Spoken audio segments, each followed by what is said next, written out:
Зачарованные города. Со времен исчезнувшей Атлантиды человечество любит легенды о таинственных городах и землях, исчезнувших с лица земли при странных обстоятельствах. Легендарный тибетский город Асгард, в темные времена ушедший под землю, французский Кир-Ис, британский Авалон и другие. Может ли распространенность подобных легенд и их несомненная схожесть быть доказательством достоверности историй о зачарованных городах? Что таит в себе образ города, исчезнувшего с глаз людских? С XII века во Франции на побережье Британии популярны легенды о городе Кер-Ис, то есть город Ис, в настоящее время покоящимся, предположительно, на дне залива Дуарнене. Легенда о Кер-Ис говорит, что в давние времена жил в Корнуолле король Градлон.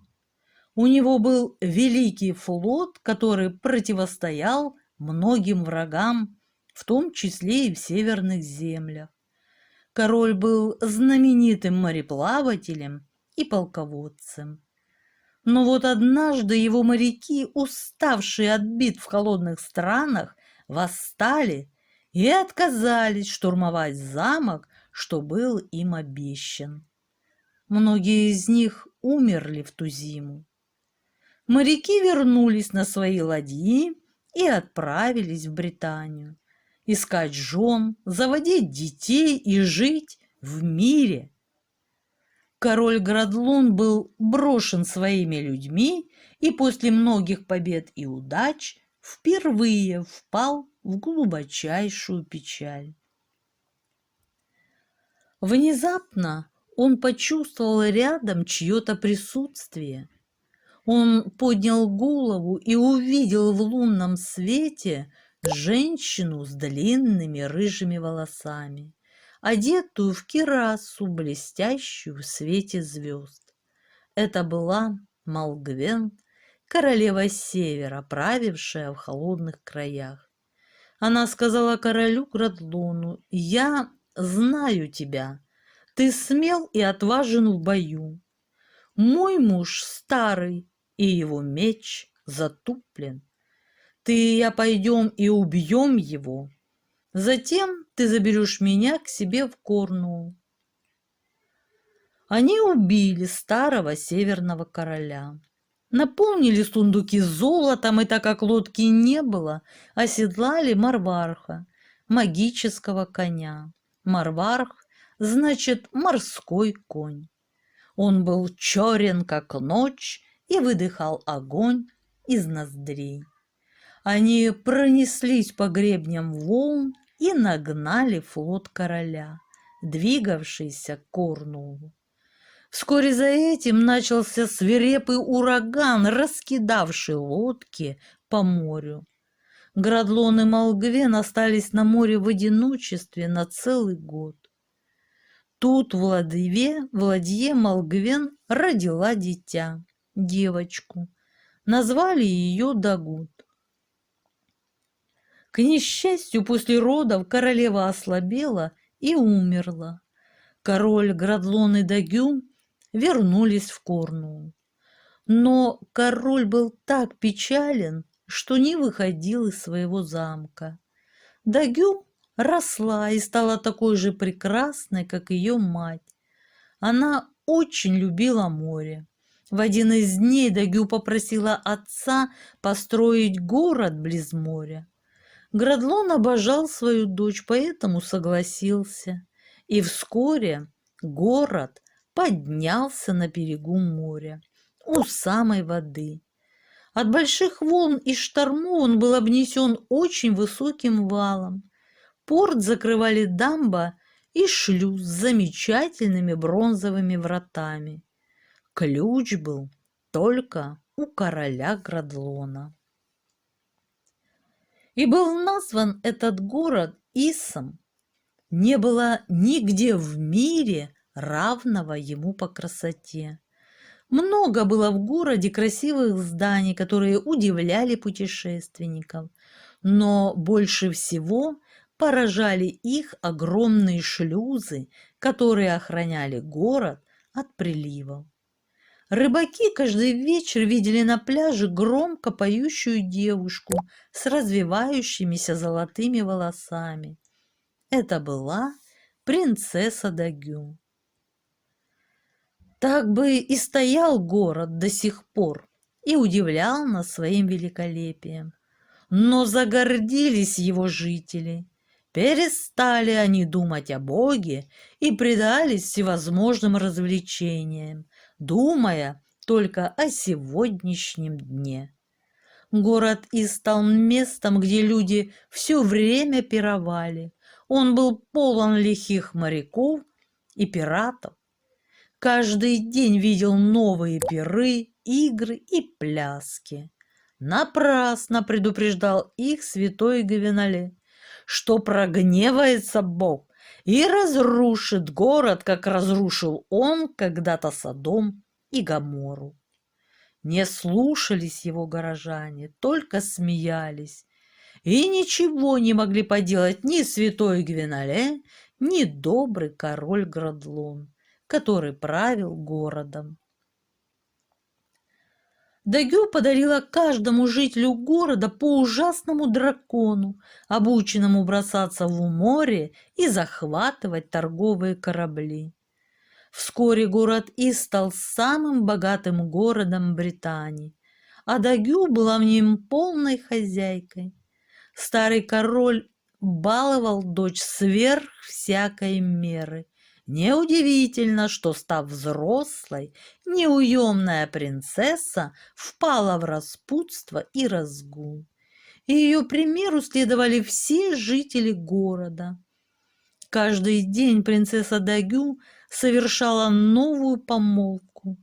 По ее велению приводили каждый вечер во дворец нового любовника, который был обязан надеть заколдованную шелковую маску, на рассвете превращавшуюся в железные когти и убивавшую несчастного. Тела любовников принцессы Дагю сбрасывали со скалы.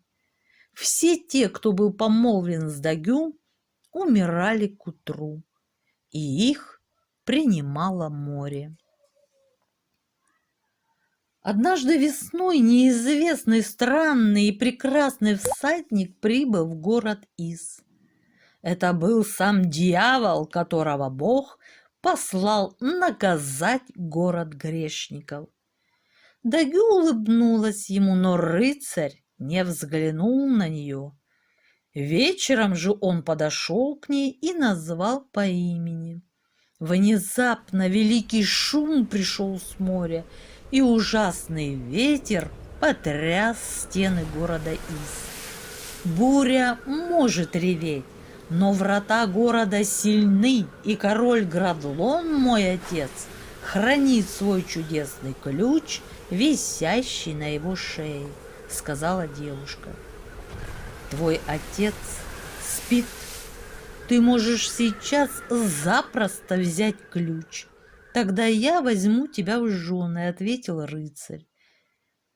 Принцесса вошла в спальню отца, тихо подошла к нему и взяла ключ. Влюбленная Дагю отдала сатане ключи от городских ворот. И вот ночью открылись шлюзы, и хлынули в город потоки морской воды. Жители в панике пытались спастись, но все погибли в волнах. Так не стало города Ис. Только король Градлун смог избежать смерти. Как только стало море наступать на город, король успел сесть на самого лучшего коня и посадить позади себя свою дочь, о коварстве которой он не догадывался. Конь мчался по бурлящей воде. Принцесса плакала: «Спаси меня, отец мой!» Поскакали они прочь от погибающего города. но волны стали настигать их. Вдруг великая молния грянула в буре, и прогремел голос. Это был святой Гвеноле, посланник Божий. Градлон, брось принцессу, не спасешься ты, пока не погибнет в пучине дьявол, сказал королю святой Гвеноле. О каком дьяволе ты говоришь, изумился Градлон, ведь здесь только ты, я и моя дочь. Дьявол сидит на твоем коне позади тебя, пока не погибнет твоя дочь, не остановится море. И Гвеноле сказал принцессе: позор и горе тебе, ты украла ключ от города Ис, ты погибнешь в пучине. Дагю умоляла: спаси меня, унеси меня на другой конец мира. Но конь не двигался более, и яростные волны бушевали вокруг него. Король бросил предательницу в море, и волны поглотили принцессу. Пока не исчезла она в морской пучине, море не переставало бушевать. Конь вынес короля на побережье. Градлон основал новый город, где две реки меж семи холмов сливаются вместе, и назвал его Кемпер. Он сделал его своей столицей и провел там остаток дней. После смерти короля горожане вырубили из гранита его статую, которая находилась между двух башен собора святого Квентина. Она представляла собой короля Градлона верхом на коне, смотрящего в направлении исчезнувшего города Ис. Люди говорили, что после смерти Дагю стала русалкой. Ее видят рыбаки лунными ночами. Она расчесывает свои золотые волосы и манит моряков своей красотой. Да только добра от нее нельзя ждать. Многих, говорят, она сгубила. А еще говорят, что в ясный день, когда море тихое, можно увидеть под водой на том месте, где когда-то стоял город, острые башенки соборов и крыши домов, услышать звон колоколов, плывущий над водой. Ведь город Ис лишь затоплен водой, но не разрушен. Бретонцы верят, что однажды Ис возродится еще более прекрасным, чем прежде. Говорят, что Ис был прекраснейшей столицей мира, и Лютеция была названа Парижем, потому что Пар-Ис по-бретонски звучит подобный Ису. Популярная поговорка гласит: с тех пор, как затонул Изград, ничто не сравнится с Парижем. Легенда гласит, что Ис находился, как уже было сказано выше, в заливе Дуаранене, в нескольких километрах от местечка бездны Дахут. Бретонцы твердо убеждены в правдивости подобных историй. Например, вплоть до 1792 года в церкви Нотр-Дам в Кемпере, который, по легенде, был построен королем Градлоном после затопления Кирыс, неугасимо горела свеча, чтобы расположенный поблизости колодец не переполнился водой и не затопил город. Для широкой общественности Кер-Ис был открыт виконтом Эльсаром де ла Вильмарке, который в середине XIX века опубликовал балладу «Затонувший город Ис» в своем сборнике бретонских народных песен. Легенда о короле Градлоне вдохновила Александра Блока, который использовал ее в своей поздней лирической драме «Роза и крест». «Не спи, король! Не спи, Градлон!» Твой город в воду погружен. Кирыс лежит на дне морей. Проклятье дочери твоей. Но еще в 15 столетии Уильям Вустер впервые упомянул об исчезнувшей земле в Корнуолле. Он говорил о лесах и лугах и о 140 церквях, погрузившихся в морскую пучину между горой Святого Михаила в Корнуолле и островами Сили. Через 100 лет известный антиквар Ричард Кару пришел к выводу, что это была легендарная земля, затопленная морем, из всех жителей которой уцелел лишь один человек. Живучесть истории о затопленной вблизи Корнуолла земле объясняется находками различных предметов в море у скалистых 7 камней. Здешние рыбаки говорят, что поднимали на поверхность даже части дверей и окон. Несмотря на обилие легенд, представляется невероятным, что сильнейшее наводнение могло когда-то затронуть весь кельтский мир. И хотя вплоть до IV века в письменных источниках острова Сили рассматривались как один остров, и археологические находки свидетельствуют о том, что море затопило их в период римского владычества, океанографы настаивают на длительном процессе оседания грунта вокруг Англии в начале Железного века. Такое объяснение кажется наиболее приемлемым. Истории об ушедших под воду землях возникали частично на основе реальных случаев затопления построек и лесов, а частично являются вариациями легенды об Атлантиде.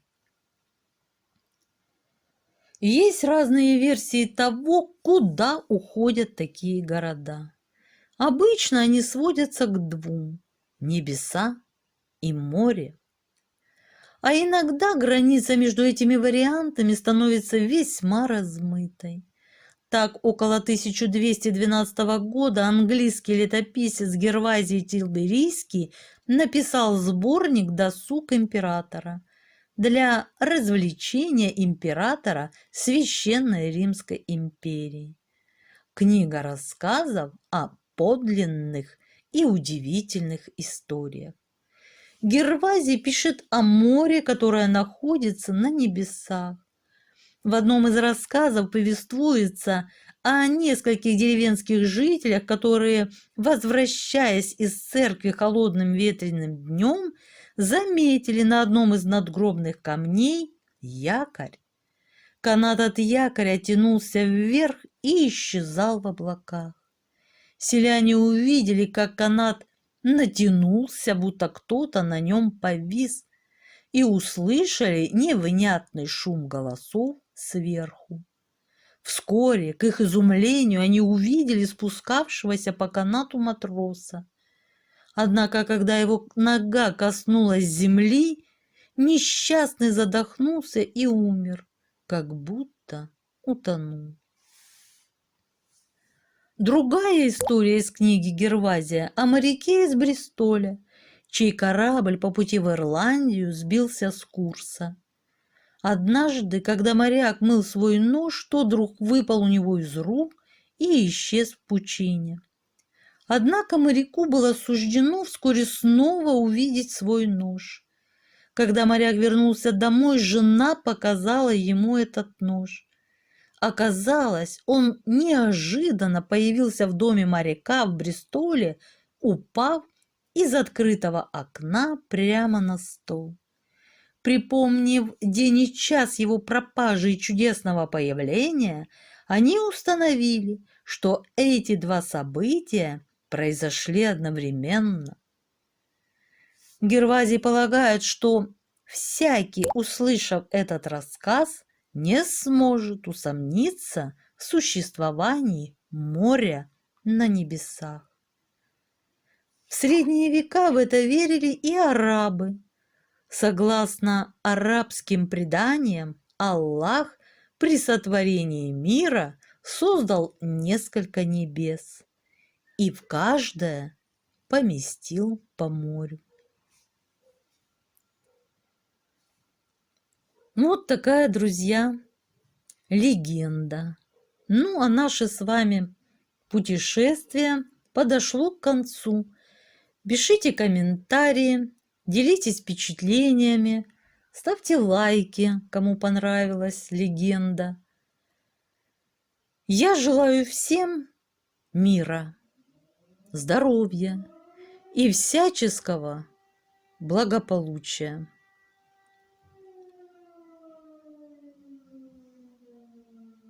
Думала, показалось. А на сегодня все, друзья. Пока-пока.